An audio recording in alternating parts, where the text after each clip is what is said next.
अब record start हो गया है भाई।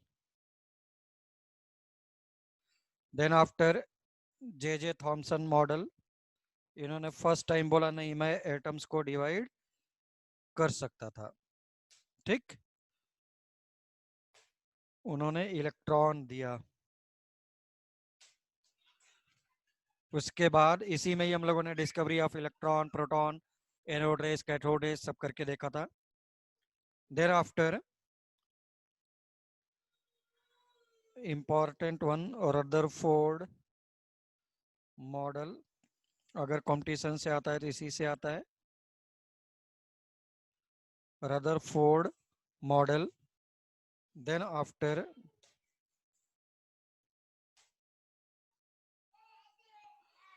फोर्थ वन हम लोगों ने इसके बीच में देखा था, Planck's quantum theory.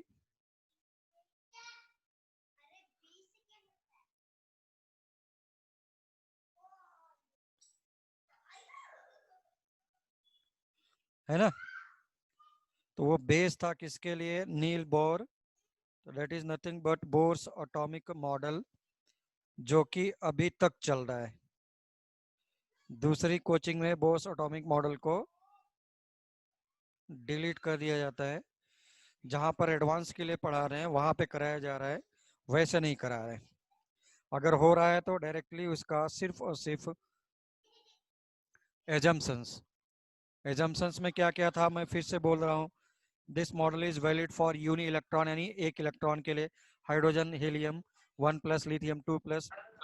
then electron can revolve in a fixed and means electrons are revolving around nucleus in a fixed and stationary path।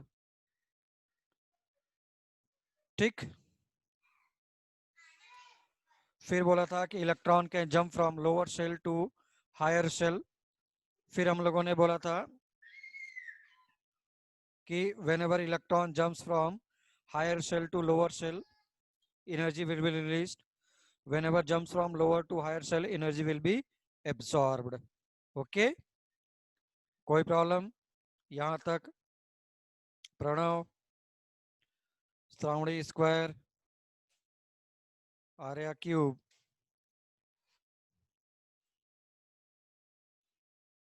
नहीं है।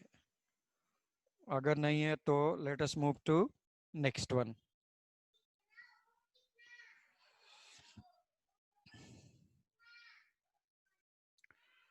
इसमें फिर से मैं बोल दूं, first radius equals to 0.529 n square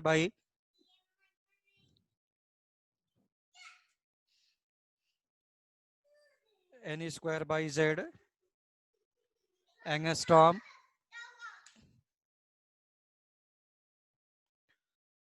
फिर हम लोगों ने लिखा था v equals to velocity equals to 2.18 Z by N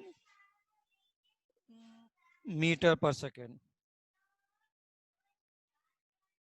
E equals to -13.6 Z square by n square. ये सब फॉर्मूले तुम लोगों को लिख करके रख लेना चाहिए। अब सी, देखो,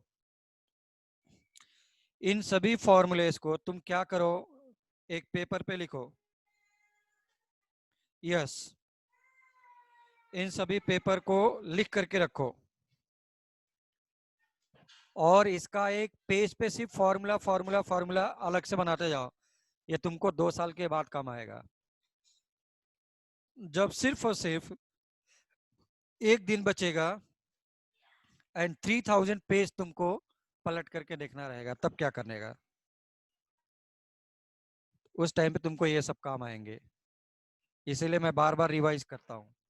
ठीक है ना, अभी नहीं, इसका इंपॉर्टेंस तुमको 2 साल के बाद दिखेगा। इसलिए please a formula book, formula book. जब तुम्हारे पास टाइम बिल्कुल भी नहीं होगा एंड रिवीजन के लिए बहुत कुछ होगा, तो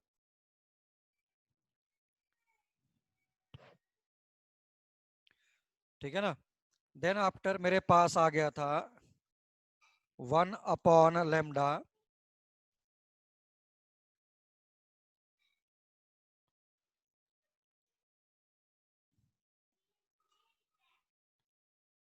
1/λ equals to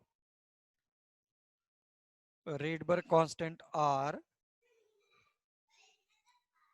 इंटू जेड का स्क्वायर 1/n1 का स्क्वायर माइनस 1/n2 का स्क्वायर। ओके, यहां तक हम लोगों ने देख लिया था। R is called as Rydberg constant, या आर एच लिखो तो और भी अच्छा है।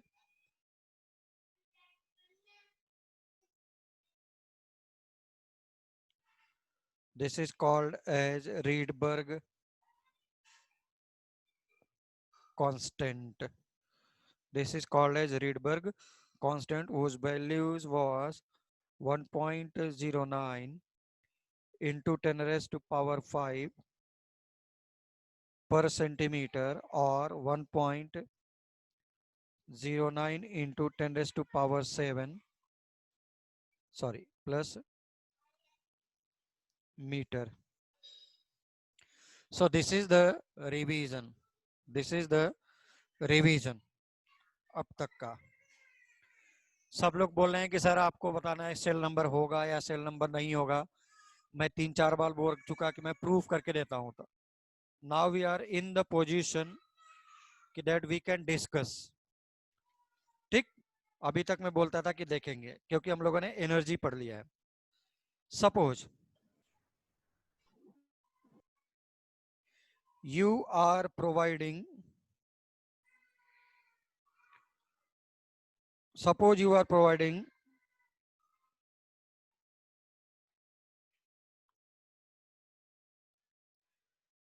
13 electron volt.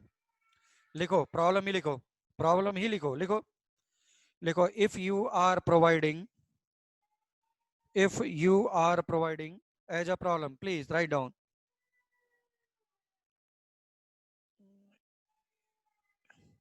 if you are providing if you are providing if you are providing if you are providing 10 electron volt of energy 10 electron volt of energy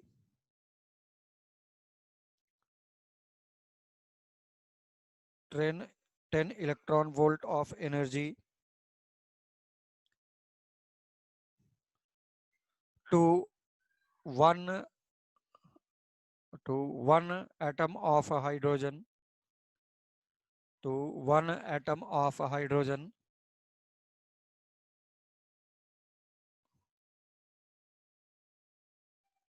then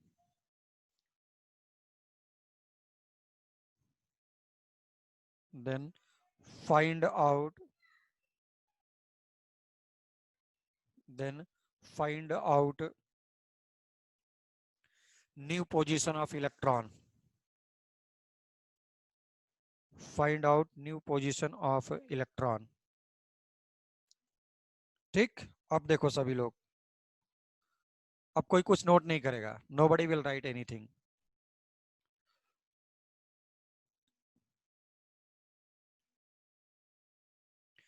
मुझे नहीं पता कि इलेक्ट्रॉन जो हाइड्रोजन एटम में है उसमें सेल है या नहीं है राइट नाउ। सपोज नहीं है, सपोज मैंने बोला नहीं है। ओके, तो इसलिए इसका एनर्जी कितना होगा, याद आया 13.6 Z square upon n square, n का वैल्यू 1। क्यों 1? फर्स्ट सेल में पड़ा हुआ है।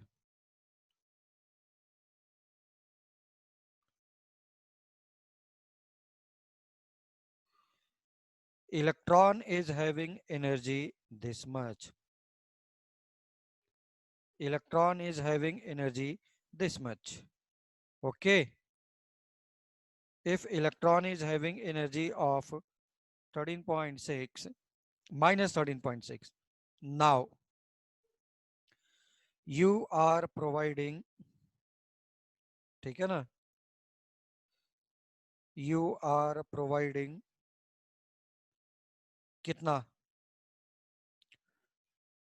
10 इलेक्ट्रॉन वोल्ट, ये तुम बाहर से दे रहा है. Okay, so net energy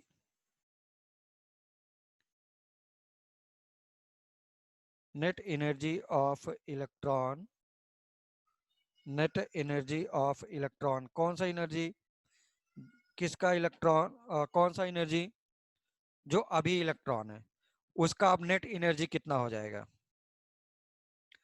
earlier कितना था,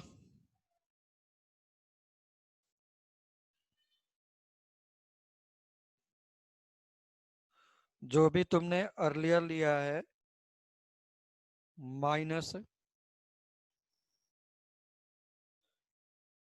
गिवन एनर्जी,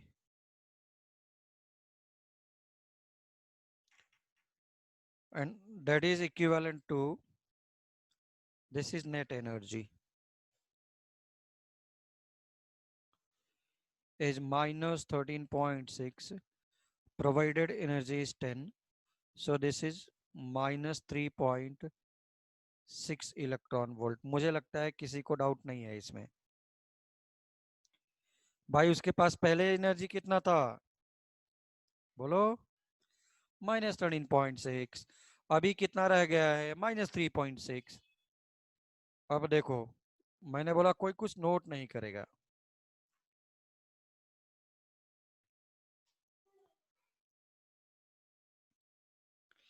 ठीक, अब देखो फिर से 10 वोल्ट की जगह पर प्रॉब्लम में सभी लोग, हमने कितना वोल्ट प्रोवाइड किया था, 10 ना सर. माइनस 23.6 नहीं होगा क्या? क्यों, तुम प्रोवाइड कर रहा है ना, सर माइनस माइनस है ना, अरे प्लस है ना, प्रोवाइड कर रहे हैं तो प्लस है ना,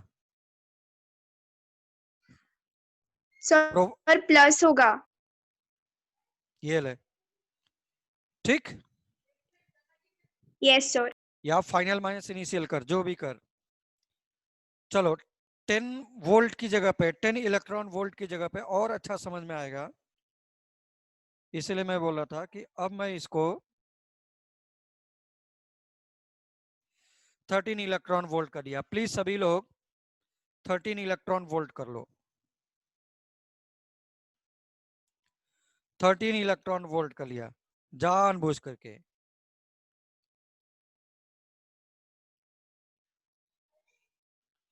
तो माइनस 13 पहले से था, 13 तुमने दे दिया, 0.6 electron volt. New energy to the electron अभी इतना है. अब तो डेफिनेटली कोई कुछ नोट नहीं करने वाला है. इसका एनर्जी कितना था, 13.6. इसका कितना था, 13.6 divided by 4, Z square by n square. इसका कितना था,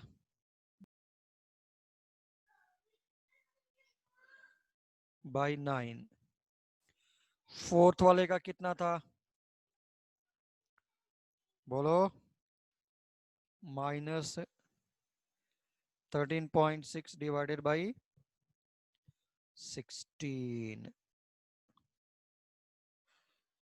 ठीक, तो अब मैं फिर से नेक्स्ट पेज पे जा रहा हूं. कोई कुछ नोट ना करेगा, बस बैठ करके देखो लगता कैसा है. अब मैं इसको ऐसा बना दिया, सेल नंबर सर्कुलर ना बना के ऐसा बना दिया. 13.6 डिवाइडेड बाई 4, 13.6 डिवाइडेड बाई 4, 3.4 आया था अगर याद हो तो. Now 13.6 divided by 9 minus 1.4 0.5 electron volt आ गया। देन 13.6 डिवाइडेड बाय 16 आ गया। 13.6 डिवाइडेड बाय 16 0.85 आया था मेरे ख्याल से। यस 25 कर से डिवाइड। देख मैं क्यों कर रहा हूं, फिफ्थ सेल का 0.544। अब देखो, if electron is having energy 13.6, it is in first cell। 13.6 से ज्यादा और 3.4 से कम तो इन बिटवीन 1 एंड 2 सेल में रहेगा। अभी तुम्हारे पास कितना है? सिर्फ इतना ही तो बचा है।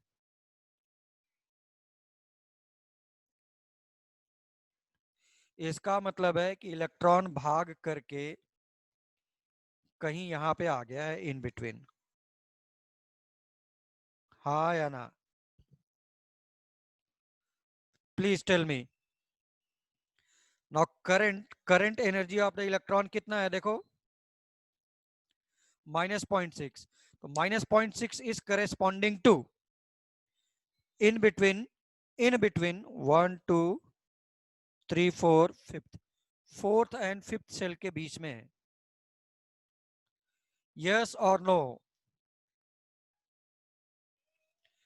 इसका मतलब था कि तुमको कितना एनर्जी देना चाहिए था कि इलेक्ट्रॉन निकल करके बाहर भाग जाए हाइड्रोजन का? कितना दे दूं कि become zero? How much energy must be provided to the hydrogen such that its energy become zero? मतलब निकल करके बाहर चला गया। बोलो। यस 13.6 आ रहा। Very good. अगर तूने गलती से 13.6 इलेक्ट्रॉन वोल्ट हाइड्रोजन को प्रोवाइड किया, उसका इलेक्ट्रॉन बाहर निकल करके भाग जाएगा। That is called as ionization energy. अब समझ में आया? इसका मतलब है कि हाइड्रोजन में शेल होता है और वो वैकेंट पड़ा होता है। हाँ, अब बोल रहे हैं कि how Abhida is saying how can electron remain in between the shell. तो डेफिनेटली, तो अभी क्या है, ये तुमने एनर्जी जब प्रोवाइड किया तो ये भाग करके ऐसा जा रहा है, ये ऐसा यहां तक आया। अभी ये वहां पे तो नहीं रहेगा। अभी तुमको क्या है, मैं तुमको बोल दूं कि फिफ्थ फ्लोर सिक्स फ्लोर के बीच में रह लो, नहीं रह सकते कभी भी। आइदर फिफ्थ फ्लोर पे रहोगे या फोर्थ फ्लोर पे रहोगे, तो फोर्थ फ्लोर में रहेगा। तो new position of electron right now fourth floor, यानी फोर्थ शेल। हाँ या ना? यस और नो प्लीज। उसके बीच में नहीं रहेगा। इसका मतलब है कि सभी एटम में एक्स्ट्रा सेल्स पड़े होते हैं और वो सब के सब क्या है, वैकेंट पड़े हैं। हाँ या ना? क्योंकि सब लोग के माइंड में ही आ रहा था डे फर्स्ट, यहां तक कि पीरियोडिक टेबल में भी यही था। सेल सेल दिखाई नहीं दे रहे हैं, फिर भी कहाँ है ये सब वो सब। अब आ रहा है थोड़ा थोड़ा। आगे हम लोग देखेंगे सेल के अंदर सब सेल के अंदर ऑर्बिटल, ऑर्बिटल्स के अंदर भी बहुत सारी चीजें ऐसा। तो please everyone now start writing. लिखो। ठीक, पहले यहां तक लिखो। लिखो लिखो इलेक्ट्रॉन। लिखो इलेक्ट्रॉन इन हाइड्रोजन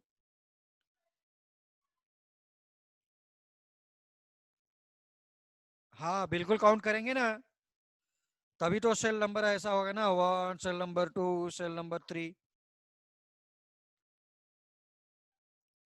चलो देखो, लिखो पहले please write down now. Now write down. मुझे नहीं पता पहले क्या बोला था, बट लिखो electron present in hydrogen, electron present in hydrogen, electron present in hydrogen is having energy, is having energy, is having energy, is having energy minus 13.6, minus 13.6, minus 13.6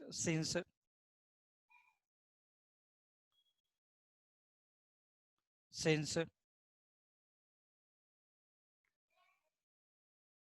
since it is present in first cell, since it is present in first cell, since it is present in first cell. ठीक, तो पहले यहां तक note करो box वाला fast.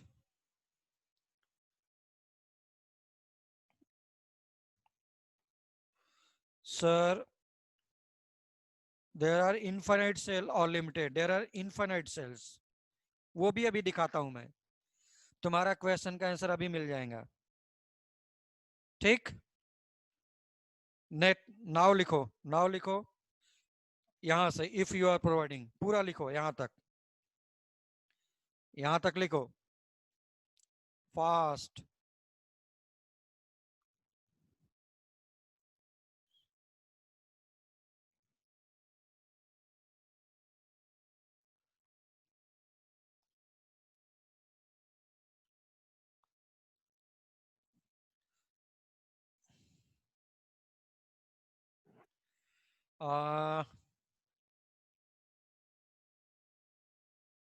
Infinite पहुंच गया मतलब एटम के बाहर पहुंच गया. बताता हूं, सब बताता हूं बेटा, मैं सब मैथमेटिकली प्रूफ करके देता. हाँ, Ishita is saying sir I got disconnected. हाँ, मैं बोला था कि स्टेटमेंट वाज कि electron present in hydrogen is having energy minus 13.6 electron volt since it is having since it is present in first cell. Okay, सब बताता हूं, सब बताता हूं, मैं सब बताता.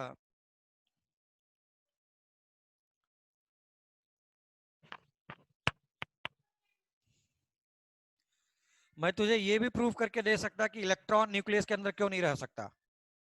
ये भी मैथमेटिकली प्रूफ है, बट लोगों को नहीं पता है कि मैं क्या बोल रहा हूं.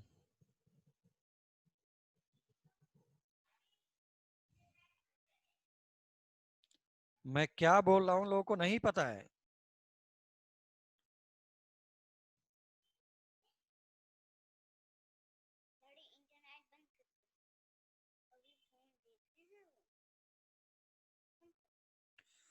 नोटेड, लिहून घेतला का?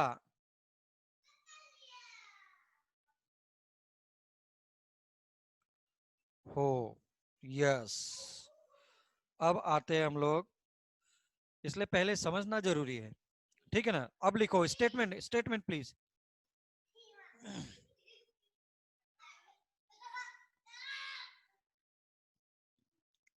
स्टेटमेंट प्लीज, उसके बाद का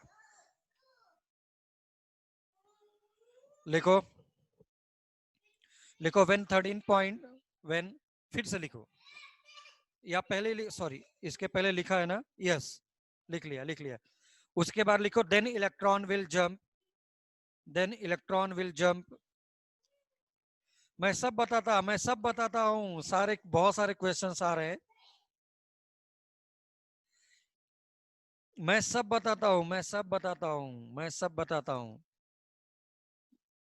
बहुत सारे क्वेश्चन बम्बार्डिंग हो रहे हैं मेरे ऊपर, और तुम बिलीव करो इतना इतना क्वेश्चंस का आंसरिंग तुझे कहीं नहीं मिलेगा, और इतना एक्यूरेट। मैं तुझे बताता हूँ तुझे कैसे कैसे टीचर्स लोग रिप्लाई करते हैं। एक तो तेरा देख यही रिप्लाई, मेरे पास लास्ट ईयर स्टूडेंट बोलता है कि सर हमारे स्कूल कॉलेज में तो बोला है कि कोई भी एटम ले लो, ये जेट का कोई इफेक्ट नहीं होता है।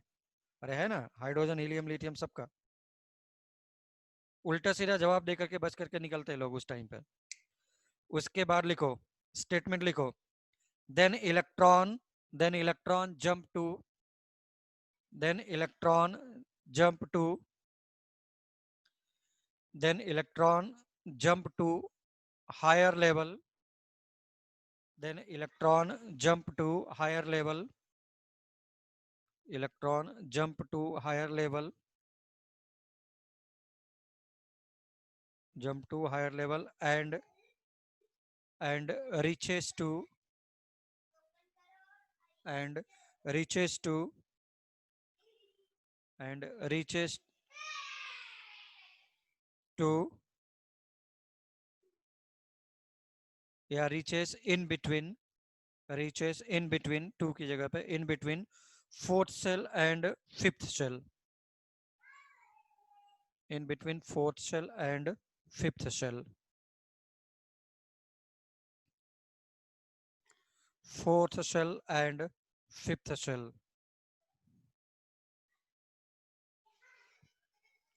fourth cell and fifth cell, fourth cell and fifth cell।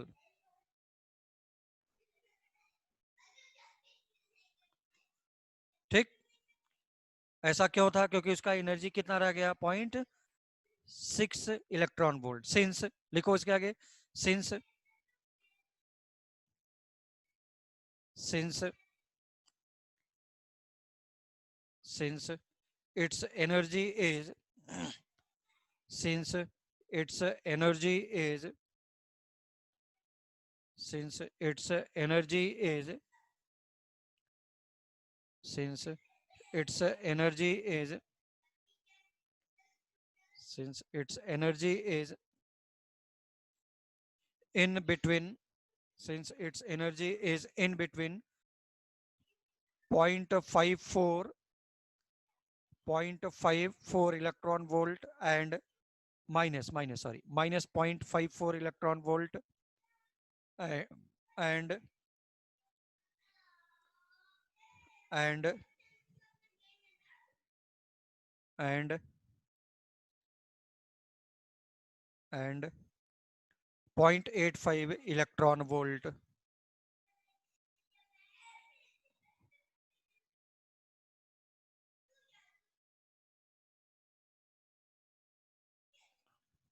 Sir, can you please repeat?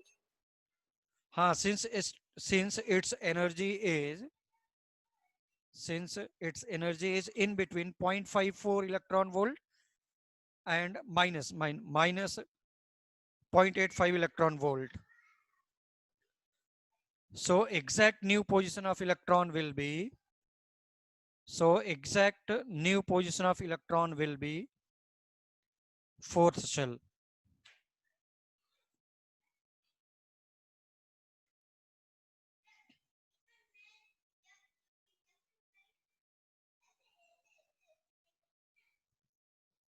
ठीक, any problem till Done. Now? इसीलिए आयोनाइजेशन एनर्जी कितना होगा? 13.6।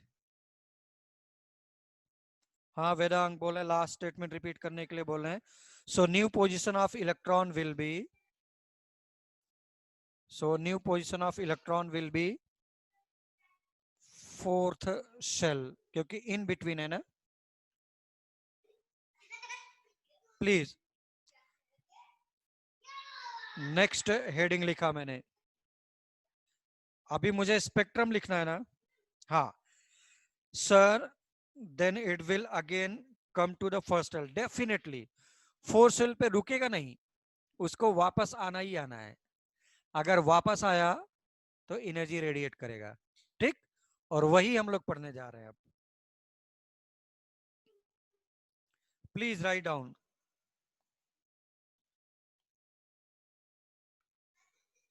line spectrum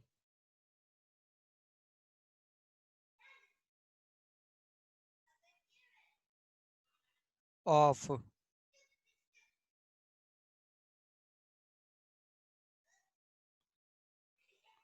hydrogen. I think ये चल भी रहा था, बीच में हम लोग के पास ये क्वेश्चन आ गया जिसकी वजह से ये हो गया।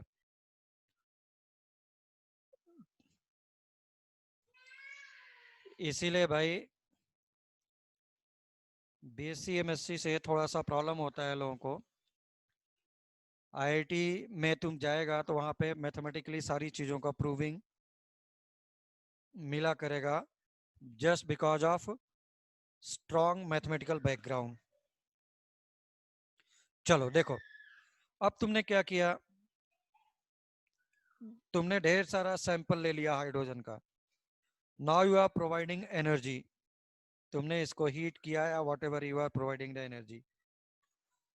अभी मैंने बोला इलेक्ट्रॉन क्या करेगा, जंप करेगा lower shell to higher shell, और ये इम्पॉसिबल है कि इलेक्ट्रॉन वहां रुकेगा, इसलिए वो जंप करके वापस आना ही आना है। अगर वो जंप करके आया तो वो डिफरेंट डिफरेंट, भाई जंप करके आया तो एनर्जी रेडिएट करेगा ना, इसका कुछ ना कुछ तो एनर्जी होगा। बाय द वे यहां से यहां तक आने के लिए उसका मन कर रहा है मैं ऐसा आऊंगा घूमते हुए, तो इसका अलग वेवलेंथ, इसका अलग वेवलेंथ, इसका अलग वेवलेंथ, तो तुमको बहुत सारे ऑप्शंस मिलेंगे। बोला नहीं नहीं नहीं, मैं तो ऐसा आऊंगा फिर ऐसा आऊंगा, इसका अलग मिला, इसका अलग मिला, नहीं नहीं मैं ऐसा आऊंगा तो इसका अलग मिल गया। सोच लो इतने में ही क्या हो रहा है, इनफाइनाइट नंबर ऑफ तुमको क्या मिलेंगे now, energies when electrons are jumping from different shell to different shell. तो उन सबको रीअरेंज करो, that is called as line spectrum, that is called as line spectrum. तो इसमें हम लोगों ने शायद आई थिंक स्टेटमेंट लिखा हुआ था कल, क्या था स्टेटमेंट, यही तो था ना कि when energy is provided to the, when energy is provided to the electron hydrogen, then definitely it will jump to lower to higher, and when it will jump to higher to lower energy will be absorbed, ऐसा उल्टा सीधा कुछ तो करके लिखा था हम लोगों ने। हाँ वेदांग बोले आई डिडंट अंडरस्टैंड, ठीक है, लास्ट पार्ट जो भी था समझने की जरूरत नहीं है, हम लोगों ने बिल्कुल ऑलरेडी लिखा हुआ है कि इलेक्ट्रॉन जंप करके जाएगा और वापस एनर्जी आएगा तो रिलीज करेगा, यही बताया था बस। So please write down the, हाँ जहां तक लिख लिया था कल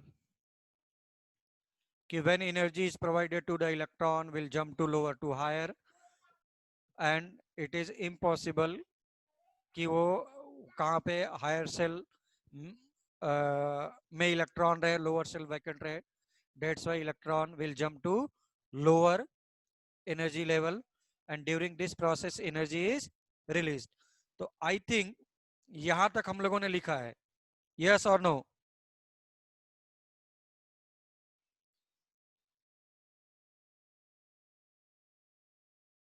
Yes, we have released in the form of wavelength, okay।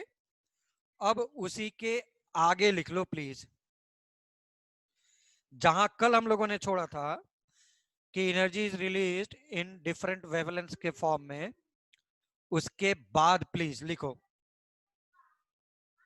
ठीक, लिखो डिफरेंट इलेक्ट्रॉनिक ट्रांजिशन। अब नया वर्ड मैं ही बोल रहा हूं, electronic transition. What is electronic transition, यही जो जंप कर रहा है उसी को इलेक्ट्रॉनिक ट्रांजिशन बोल रहे हैं। Different electronic transition will generate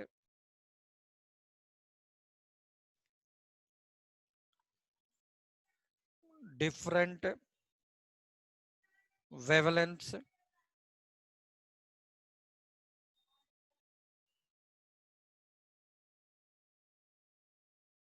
which will corresponds to which will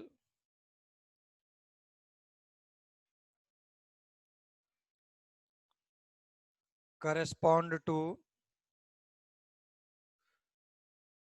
certain line corresponds to certain line of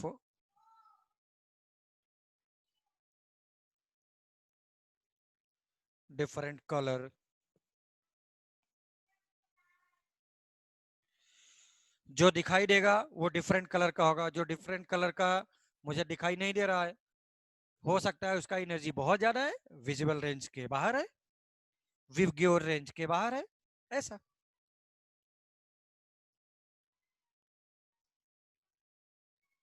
okay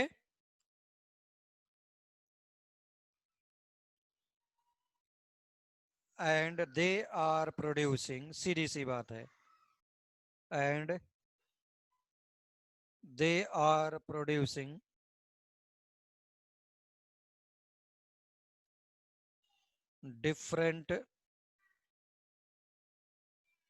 different lines of series,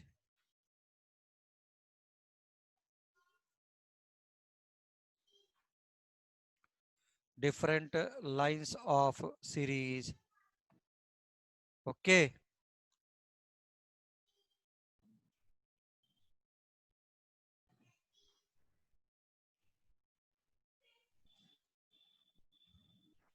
different lines of series.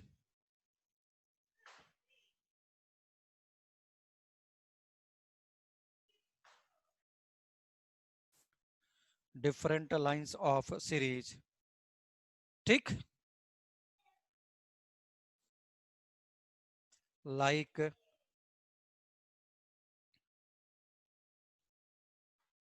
पहला होता है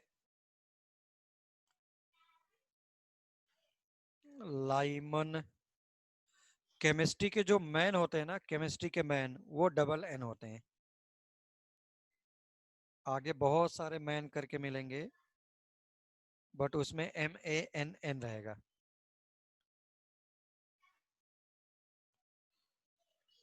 तो लाइमन सीरीज, सेकंड लिखा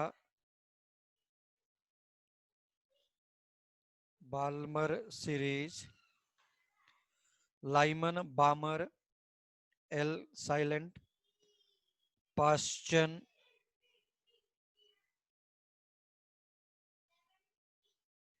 ये जब भी एग्जाम होगा ना तुम्हारा आएगा किसी एक को एक्सप्लेन करने के लिए।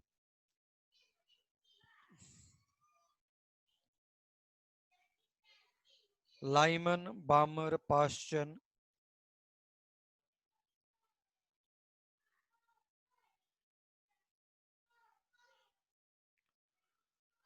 Brackett series, Lyman पाश्चन bracket and P is silent fund series.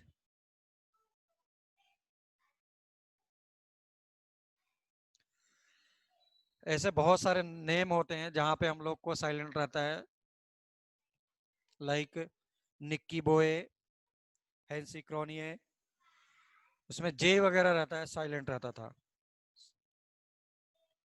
हमारे बुक में नहीं दिया है ये वाला, बट तुम लोग पढ़ लो। हम्फरी सीरीज,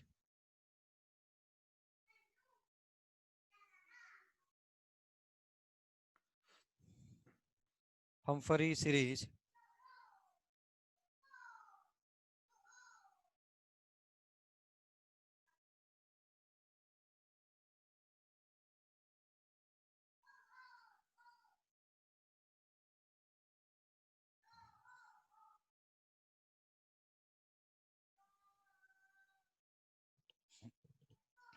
तो हम लोग एक एक करके देखते हैं।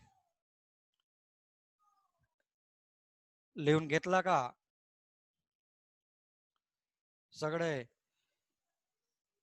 हाँ, प्रणव क्या बोला, लाइक एक्सरेज हाँ देखते हैं देखते हैं देखते हैं देखते हैं देखते हैं सब देखते हैं।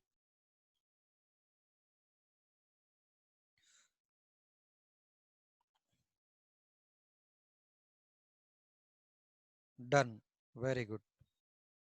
अब आओ, पहला लिखो।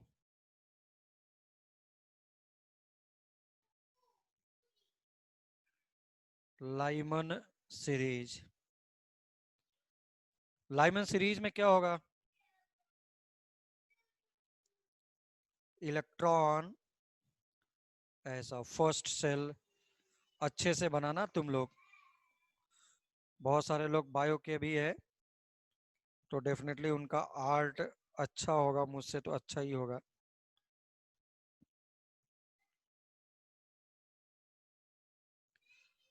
ऐसा तो अब देखो, एज्यूम कर रहा हूं कि वो इनफाइनाइट से जंप कर रहा है, मतलब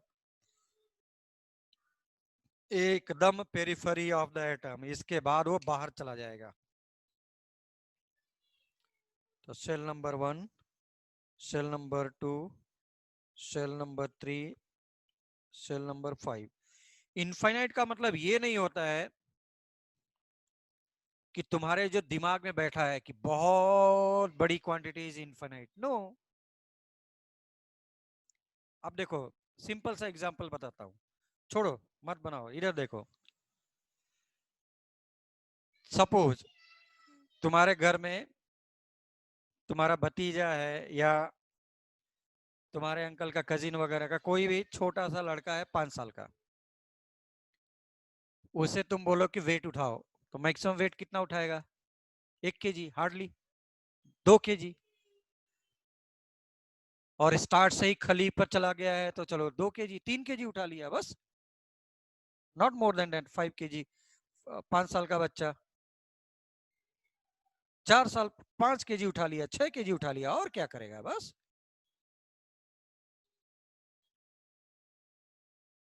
ठीक है ना? लेकिन Sir, हाँ, sir, can you repeat your last two sentences? I got disconnected. हाँ ठीक है, वो कोई मैथमेटिकल सेंटेंस नहीं था, मैं एग्जांपल दे रहा था कि तुम्हारे घर में कोई छोटा भाई बहन है जो 5-6 साल का है, भतीजा है, उसको वेट उठाने के लिए बोल, तो कितना उठा सकता है? हार्डली 1 kg 2 kg 3 kg, 5 साल का चाइल्ड। लेकिन तुझे उठाने के लिए बोलूं तो भाई 20 kg 25 kg उठा देगा। जो लोग रेसलिंग करता होगा वो तो 60 kg उठा लेगा। तो 3 kg के बाद सपोज 5 ईयर का चाइल्ड इज लिफ्टिंग 3 kg, तो definitely 4 kg is infinity for him. अब तू चाहे 4 kg रख, अब चाहे 4000 kg रख, that is infinity for him. हो गया ना लिमिट? समझ में आ रहा है? Limit limit limit. तुमने फैन देखा है? फैन, फैन का जो स्विच होता है, अभी तुम 12th क्लास में जब जाओगे तो इसको मैथमेटिकली प्रूव करके देखोगे कि charging and discharging of capacitor बोलते हैं। फैन को उठा करके देखना, फैन फैन फैन के ऊपर कुछ तो सर्कुलर सिलेंडर लगा रहता है, cylinder cylinder, that is called as capacitor. वो चार्ज करता है, और जिसकी वजह से उसका charging and discharging of the capacitor is infinite time के बाद वो डिस्चार्ज होता है। लेकिन मैथमेटिकली उसका जो इनफाइनाइट टाइम है कुछ तो माइक्रो सेकेंड है, यानी माइक्रो सेकेंड ही इनफाइनाइट है उसके लिए। तो इनफाइनाइट का मतलब ये नहीं कि सिर्फ मेरे दिमाग में बैठ गया कि इनफाइनाइट का मतलब बहुत ज्यादा, ऐसा नहीं रे बाबा। हाइड्रोजन एटम का इनफाइनाइट का मतलब क्या हो गया? हाइड्रोजन एटम का साइज, फर्स्ट शेल का साइज कितना है? सिर्फ 0.529 एंगस्ट्रॉम। 0.529 के बाहर निकल गया, बिकम इनफाइनाइट। लेकिन तेरे लिए तो वो तो क्या है, तुझे दिखाई भी नहीं दे रहा है उसका इनफाइनाइट। तो इनफाइनाइट का मतलब क्या हो गया कि आउटर मोस्ट सेल, जो आउटर मोस्ट सेल कौन सा, उसके बाद एटम के बाहर निकल जाएगा इलेक्ट्रॉन। अब आओ, इलेक्ट्रॉन कहीं से भी जंप करे, बट वो फर्स्ट सेल में ही आकर के गिरे। सपोज दिस इज इनफाइनाइट, तो ऐसे को मैं बोला करता हूं लाइमन सीरीज, जहां पर n1 का वैल्यू कितना है 1, n2 का वैल्यू कितना है 2, 3, 4, 5, 6 up to infinite. 2 to 1, 3 to 1, 4 to 1, 5 to 1, 6 to 1, 7 to 1, कहीं से भी जंप करे, अगर वो डायरेक्टली 1 पे आता है, then whatever is the wavelength released, that will be called as Lyman series of wavelength. Yes or no? तो अब ड्रॉ करो, और लिखा मैंने, प्लीज राइट डाउन, नोट करो पहले ये सब, और ये मैं इसको लिख रहा हूँ डायरेक्टली, डिक्टेट नहीं कर रहा हूँ, तो तुम लोग नोट करो 1 by 1। हाँ, but sir if it is outermost shell it must be definite number of, no, why it is definite? Infinite cells पड़े हैं, सब वैकेंट पड़े हैं। 2 1 2 3 4 5 6 तक तुझे फिजिकली दिख रहा है, बाकी उसके बाद नहीं दिखाई दे रहा है, सबके सब वैकेंट पड़े हैं, क्या प्रॉब्लम है? Because otherwise we can not tell कि how many cells are there. Definitely तुम नहीं बोल सकता कि कितने सेल हैं, बहुत सारे सेल्स पड़े हैं। ओके, बहुत सारे सेल्स पड़े हैं और वैकेंट पड़े हैं। वेदांग, हु टोल्ड यू कि इतने ही सेल्स होंगे? नो। ओके, यस और no? Sir what are the lines of series? हाँ, ये जितने भी लाइंस दिख रहे हैं ना, ये लाइन, इसी को लाइमन सीरीज बोल रहे हैं।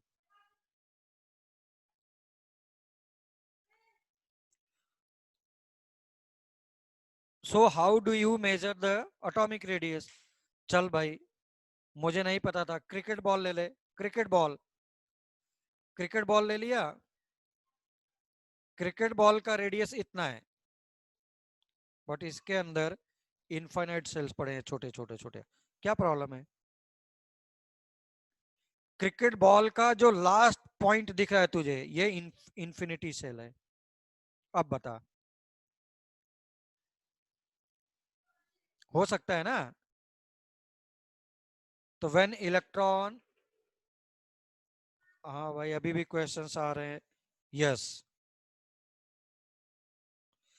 हाँ हाँ हाँ, लाइंस ड्रॉ करो या सेल ड्रॉ करो, सेल ड्रॉ करो। अगर किसी को लग रहा है कि सेल ड्रॉ करना है तो सेल ड्रॉ करो ऐसा, लेकिन फिर ऐसा ड्रॉ करो और तुम ऐसा दिखाओ, कहीं से भी जंप करा, तुझे किसी बुक में ऐसा भी दिखेगा, ठीक? इनफाइनाइट को तू ऐसा दिखा दे, जहां से भी जंप कर रहा है, और ये इन्फिनिटी सेल है। यस और नो? कोई प्रॉब्लम है तभी भी बोल दे भाई। इतने सारे डाउट, इतने सारे डाउट। यस, तो यहां पर भी हाइड्रोजन का एटम इज डिफाइंड ना, हाइड्रोजन का एटम का रेडियस इतना ही है। Now it is having infinite shells, ऐसा क्रिकेट बॉल की तरह, ठीक? हाँ निदिता बोलो, हाथ उठाया है, बोल निदिता। Sir, can you repeat it once again? हाँ मेरे The कहने, last part. हाँ Last part. हाँ, last part, last part. Suppose you are having a cricket ball, cricket ball के अंदर इनफाइनाइट तू क्या रख दे? सेल्स रख दे बस। फर्स्ट सेल में इलेक्ट्रॉन पड़ा हुआ है, बाकी सब खाली पड़े हैं। Okay, sir. व्हेन इलेक्ट्रॉन लिखो, अब ये नोट करो, नोट करो, नोट करो, और हाँ अभी को गॉट इट, वेरी गुड भाई. When electron jumps from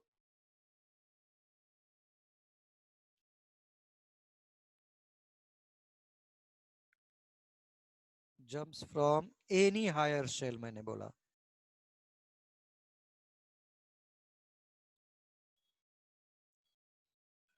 and landed to यानी coming to कहाँ,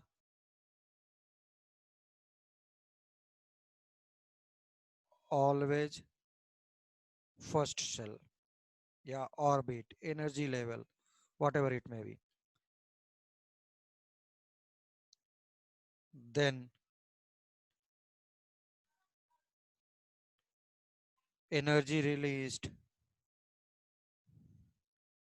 then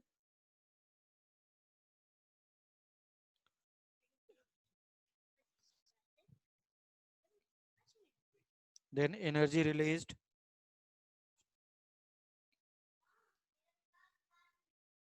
will have wavelengths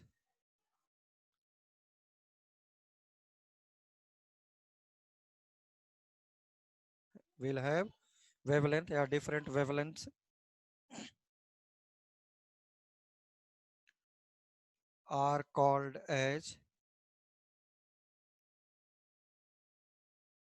Lyman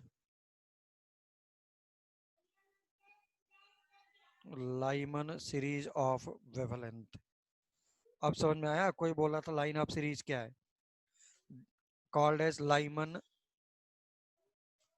series या Lyman series of lines.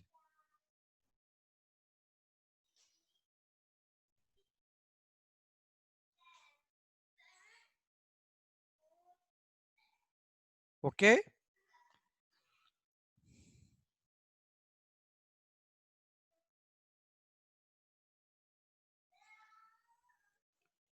and all Lyman series wavelengths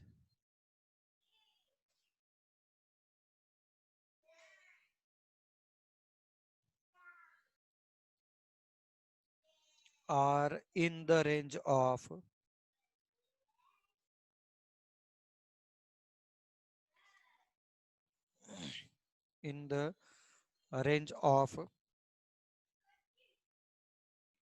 ultraviolet rays range. अब समझ में आया? ये मुझे जो भी इलेक्ट्रॉन जंप करेगा फर्स्ट सेल में वो वाले मुझे दिखाई नहीं देंगे, they are not in visible range, but it is having a specific wavelength, that's why it is in form of line.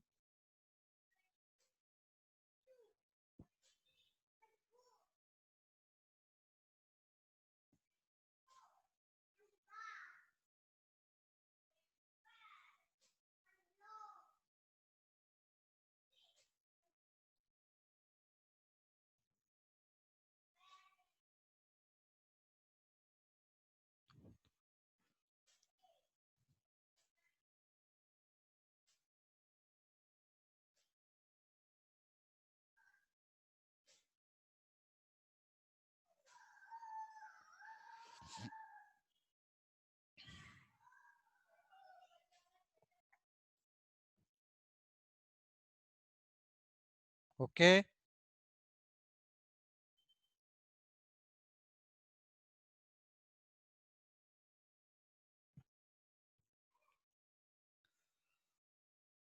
so we take the radius of atom as the entity, then consider the infinite. Yes, जहां पे उसका red cell दिखाई दे रहा है, cell sorry radius, atom का radius दिखाई दे रहा है, वही उसका इनफाइनाइट सेल होगा, यानी लास्ट होगा, लास्ट वही उसका लास्ट होगा. प्लीज नोट डाउन, इसमें से तुमको यही सब लिखने के लिए बोर्ड एग्जाम में आएगा और ऐसा ही लिखना है, ठीक है ना?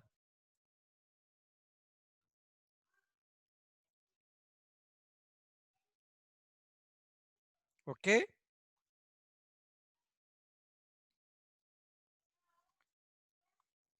तो मुझे नहीं लगता कि अब किसी को कोई भी प्रॉब्लम है। अभी भी डाउट है बोल सकते हैं, डाउट मस्ट बी क्लियर। जो भी दिमाग में चल रहा है बोलते जाओ, मैं सब दूर करेगा। और जो ऐसे नहीं होगा उसको मैथमेटिकली मैं जब भी आएगा टाइम तो मैं बताऊंगा कि उसको दूर कर सकते हैं हम लोग।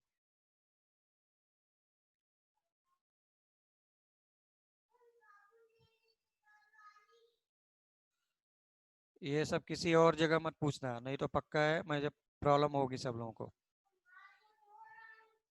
चलो भाई, next one please. Now next one, Lyman series के बाद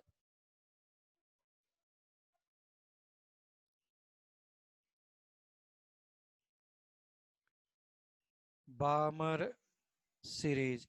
और या तो फिर ये अगर मैं नहीं लिखना चाहो तो वेवलेंथ अगर तुझे मेजर करना है तो कितना होगा, ये ले, बिल्कुल मेजर कर सकता है।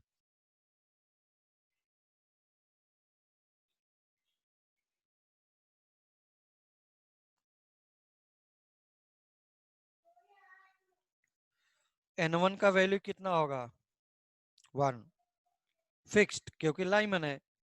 N2 का वैल्यू कितना हो सकता था, 3 4 5 अप टू इनफाइनाइट। तो इसलिए मैंने ऐसा रख दिया।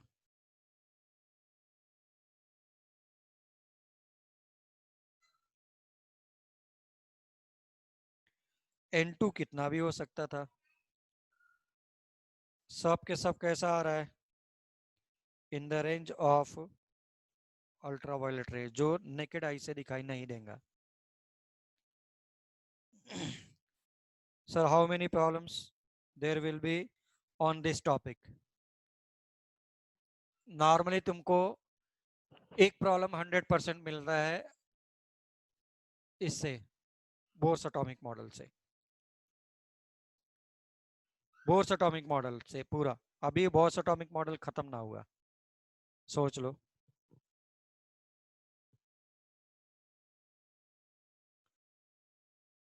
सर देन 1 अपॉन इनफाइनाइट का स्क्वायर बिकम 0,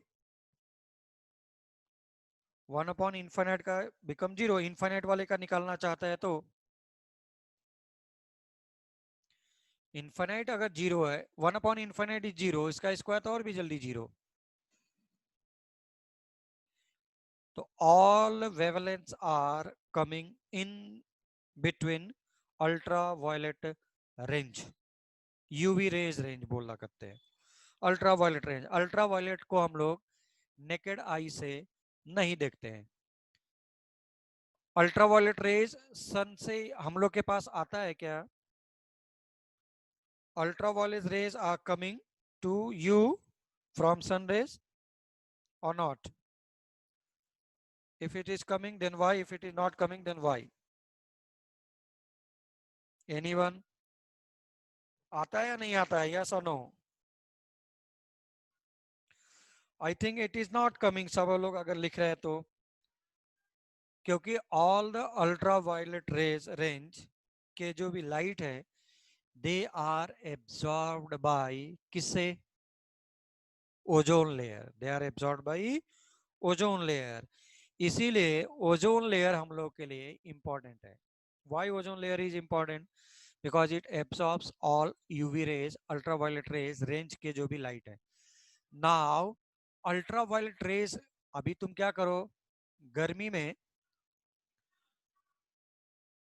में स्पेशली, तो अगर तूने समर सीजन में 1 घंटे के लिए बाहर खड़े हो जा मई जून में, देख क्या होता है, कितना तेज धूप हम लोग को लगता है, मीन्स ट्रेमेंडस अमाउंट ऑफ एनर्जी।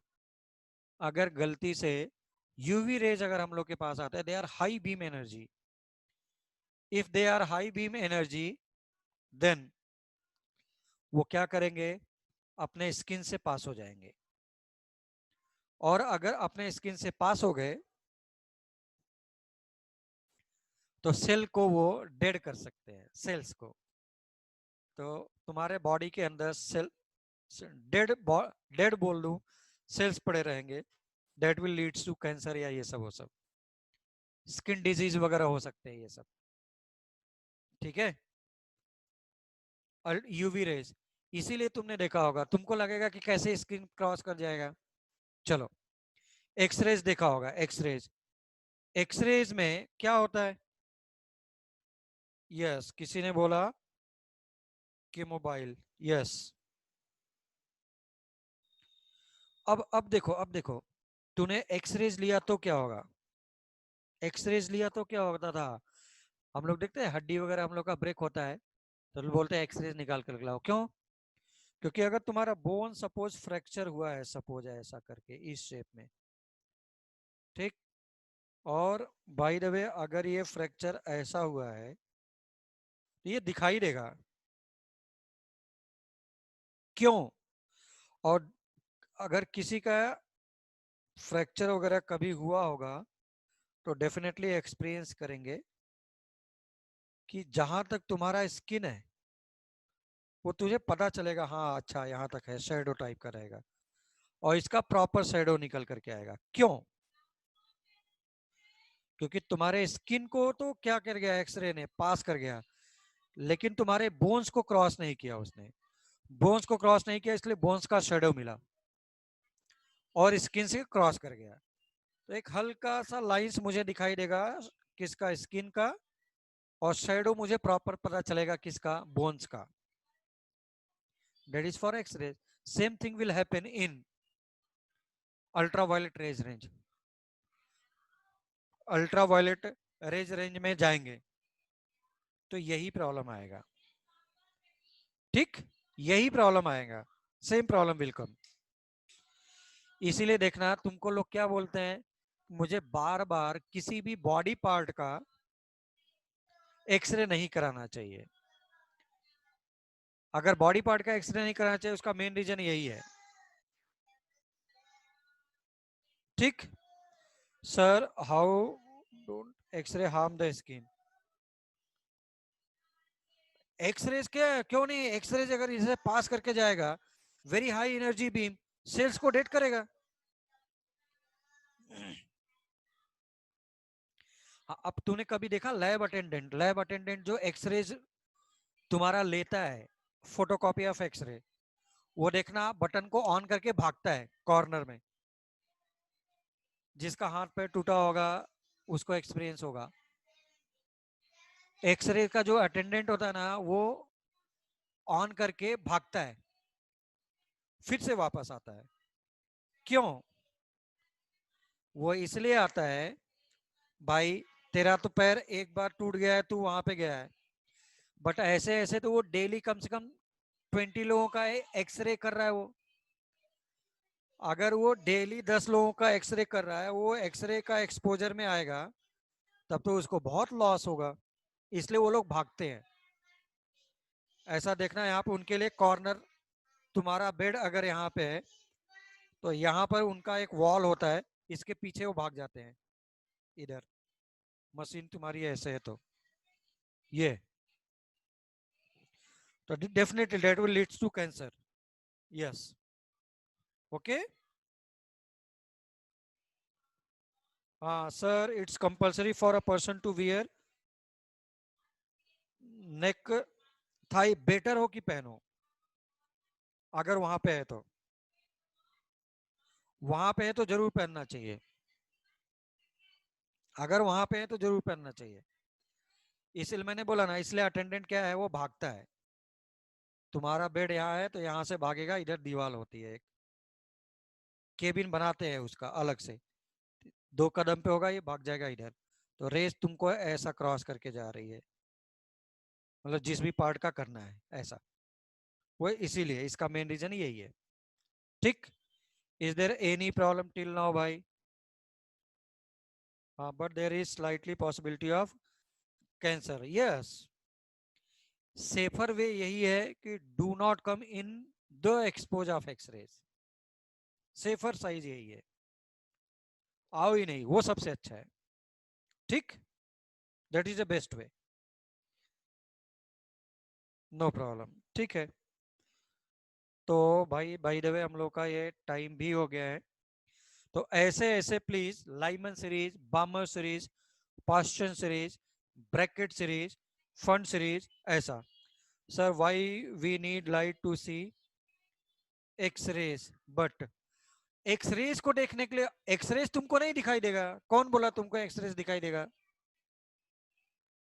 तुम्हारे पैर के जहां पे तुम्हारा फ्रैक्चर हुआ है वहां से पास करके निकल गया, तुझे पता भी नहीं चला, एक्सरेज नहीं दिखाई देता है। तू एक्सरे का फोटो देखता है, निगेटिव देखता है, वो एक्सरेज नहीं देखते, वो पिक्चर के लिए है। और भाई किसी भी चीज को देखने के लिए मुझे लाइट चाहिए, ठीक, विजिबिलिटी के लिए। तो एक्सरेज को तू नहीं देख सकता। हाँ, आर बामा सीरीज विजिबल रेंज, स्नेहल बोल रहे हैं, तो यस, बामा सीरीज को हम लोग देख सकते थे, वो हम लोग का नेक्स्ट लेक्चर में मैं करता हूं। Is there any problem till now? No problem. अगर नहीं प्रॉब्लम है तो डेफिनेटली सभी लोग लाइमन सीरीज तक का करके बैठो आराम से। मैं बहुत आराम से स्लोली धीरे धीरे धीरे धीरे धीरे धीरे मैं कर रहा हूं, ओके, ठीक। चलो भाई, थैंक यू, क्योंकि it will take near about 10 to 15 minute एक को ऐसे ही हम लोग को लिखने के लिए आराम से। चलो, thank you so much, Ritayan, Veda.